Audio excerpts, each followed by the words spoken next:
History is written by the victors, but sometimes the victors had no business winning.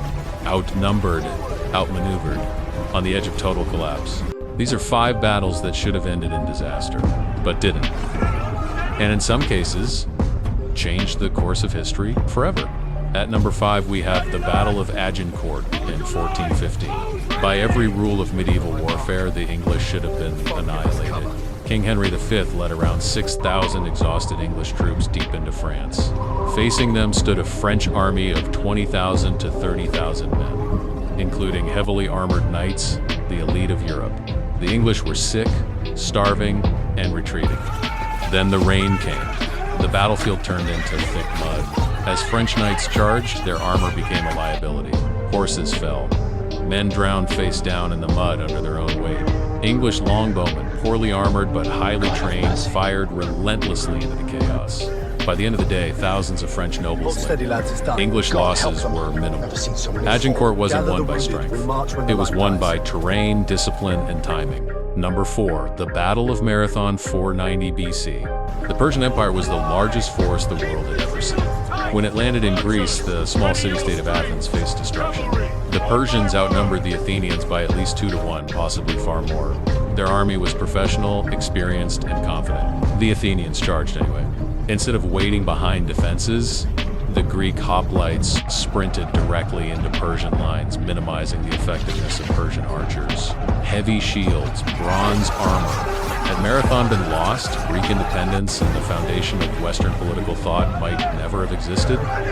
At number 3, the Siege of Vienna, 1683.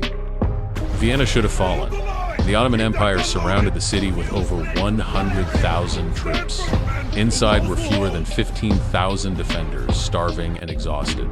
Ottoman artillery smashed the walls. Underground mines collapsed defenses. The city was days from surrender. Then, at the last possible moment, a relief army arrived. Polish King Jan III Sobieski led one of the largest cavalry charges in history. Over 18,000 horsemen, including elite winged hussars. They charged downhill into the Ottoman flank. The siege collapsed in a single afternoon. Vienna survived, and with it the balance of power. Number 2, the Battle of Stalingrad, 1942 to 1943. Nazi Germany did not expect to lose at Stalingrad. The German army had crushed opposition across Europe. By late 1942, it pushed deep into the Soviet Union, confident in victory. Stalingrad was bombed into rubble, but the rubble became a weapon. Soviet soldiers fought building to building, floor to floor, sometimes room to room. Then winter arrived. German supply lines collapsed. Soviet forces encircled the city. Over 250,000 Axis troops were trapped. By February 1943, Keep your head up, mate. the German 6th Army surrendered. It was the largest defeat in German military history and the turning point of World War II. Stalingrad proved something terrifying. Even the strongest army in the world can bleed out. Slowly. And last but not least, number 1, the Battle of Thermopylae 480 BC. Yes, Thermopylae belongs on this list, because while the Spartans lost the battle, they won something far more important.